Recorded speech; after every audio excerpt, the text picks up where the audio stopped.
So Endeavor is about the scale-up phase. So we're taking entrepreneurs who've gotten an idea off the ground and really have decided they want to grow it big. So we provide them first this seal of approval. They have to spend a year inside the Endeavor process becoming an Endeavor entrepreneur. That gives them access to so many funders and partners who want to know that they've gotten a quality seal of approval. We give them 3-person advisory boards and access to mentors around the world. We help give them training at leadership programs at Harvard and Stanford. And then we do now have a passive co-investment fund. So we'll help them find funding and then co-invest alongside. I got to law school after doing the safe path because my parents were very traditional and I did the safe path, and I realized I have no interest in practicing law.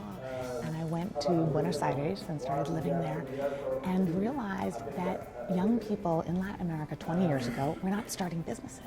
And I thought, someone has to do something about this. And I had this idea for Endeavor to create an organization that would help these high-impact entrepreneurs, and everyone said I was crazy. And I became known as La Chica Loca for a decade. And I decided I'm going to own it. And this became my drive to help other crazy people. And now Endeavor works in 22 countries, supporting 1,000 entrepreneurs that have created 400,000 jobs. And then I just wrote this book, Crazy as a Compliment, to help inspire other people who come from traditional places, who may be scared to pursue their dreams, to let them know they can do it too. The scariest thing I had to do was tell my parents.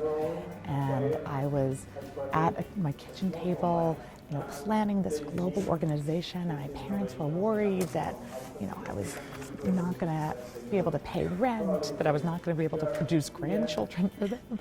And it was scary, but I knew I had to do it. And it was this moment that every dreamer faces between fear and hope.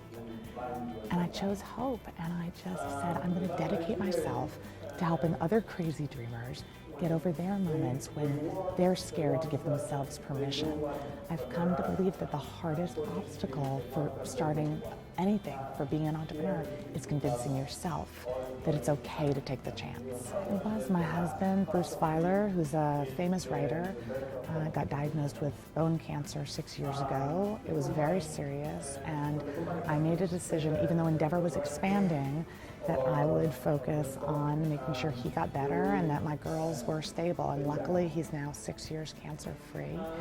And you know what? Not only did my team step up, but I realized, and they told me, that I had been a superhuman leader, and it wasn't relatable. And that as soon as I showed that I was vulnerable, that they now want to follow me more. So I've learned that instead of trying to be superhuman, we have to be less super and more human. I think that, as I said to you, the first thing you have to do is give yourself permission.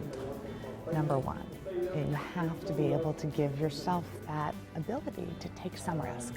But then entrepreneurship is actually about de-risking risk, right? It's not about going after the biggest idea and putting your mortgage in jeopardy. It's about taking small steps towards your dream. So I think, first of all, just take small steps towards your dream. Forget about the naysayers. They will call you crazy. Put that aside. No, that's a compliment.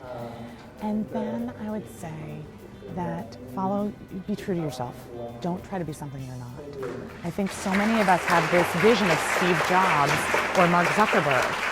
And so I wrote Crazy as a Compliment to show examples of many different people starting every type of business and saying, you can do it too. And you don't have to have a hoodie. You don't have to live in Silicon Valley to be an entrepreneur. And you certainly don't have to be a man.